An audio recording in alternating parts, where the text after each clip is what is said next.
ஒன்றிய அரசினுடைய பிரதிநிதியாக இருக்க வேண்டிய ஆளுநர் இன்றைய தினம் பாரதிய ஜனதா கட்சியினுடைய பிரதிநிதியாக நம்முடைய சட்டமன்றத்துக்கு வந்து சென்றிருக்கின்றார்.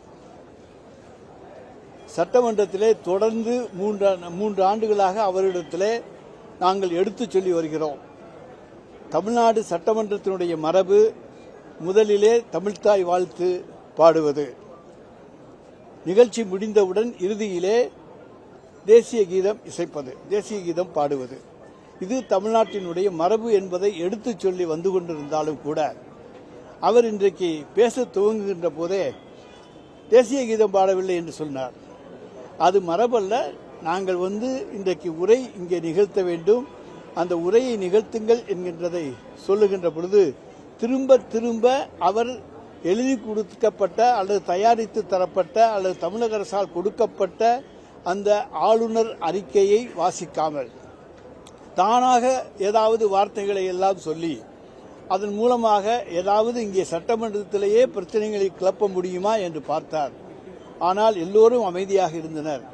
நம்முடைய சட்டப்பேரவைத் தலைவர் மட்டும் அவரிடத்திலே தொடர்ந்து அவர் வேறாக பேசிக் கொண்டிருந்த காரணத்தாலே அறிக்கையில் நீங்கள் சட்டமன்றத்திலே ஆளுநர் அறிக்கையை படியுங்கள் என்கின்ற வேண்டுகோளை தயவு செய்து நீங்கள் என்று அதாவது எவ்வளவு தூரம் எளிமையாக தாழ்ந்து போய் கேட்க முடியுமோ அந்த அளவுக்கு சபாநாயகர் இன்றைக்கு கேட்டிருக்கின்றார். சட்டமன்றத்தினுடைய தலைவர் சபாநாயகர் தான், சட்டப்பேரவைத் தலைவர். ஆனாலும் அவர் அப்படி கேட்டு நீங்கள் எழுதி கொடுத்த உரையை வாசியுங்கள் என்று சொல்லும் பொழுது அதை வாசிக்காமல் ஆளுநர் அவர்கள் வெளியேறிவிட்டார்கள். வெளியேறி சென்ற பிறகு தன்னுடைய ஆளுநர் மாளிகையிலே இருந்து கொண்டு ஒரு அறிக்கையை தந்திருக்கின்றார். அவருடைய மைக் ஏதோ ஆஃப் செய்யப்பட்டதைப் போல நாங்கள் அத்தனை பேரும் அங்கேதான் இருக்கின்றோம், நீங்களும் பத்திரிகையாளர்களும் மாடியிலே இருந்து பார்த்து கொண்டுதான் இருந்தீர்கள். எந்த மைக் ஆஃப் செய்யப்பட்டது?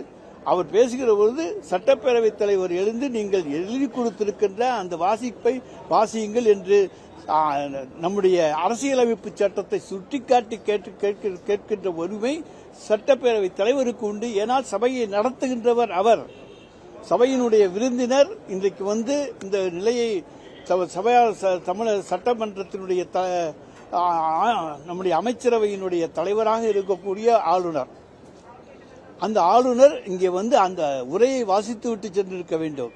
ஆனால் அதை விட்டுவிட்டு திரும்ப கேட்க வேறு கேள்வி சொல்லிவிட்டு இப்பொழுது மைக்கை ஆஃப் செய்தார்கள் என்றால் மைக் ஆஃப் செய்யப்படவில்லை. அது சுத்தமான புழுகு.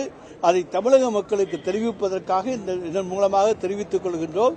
ஆளுநர் ஏதோ தான் சொல்லிவிட்டால் அதை உண்மை என்று மக்கள் எண்ணி விடுவார்கள் என்று நினைக்கின்றார். அப்படி ஆளுநருடைய மைக் அமர்த்தப்படவில்லை. அமர்த்த வேண்டிய அவசியமும் எங்களுக்கு கிடையாது. அவரை நாங்கள் பேசத்தான் விட்டிருக்கோமே தவிர மைக்கை ஆஃப் பண்ண அழைக்கவில்லை.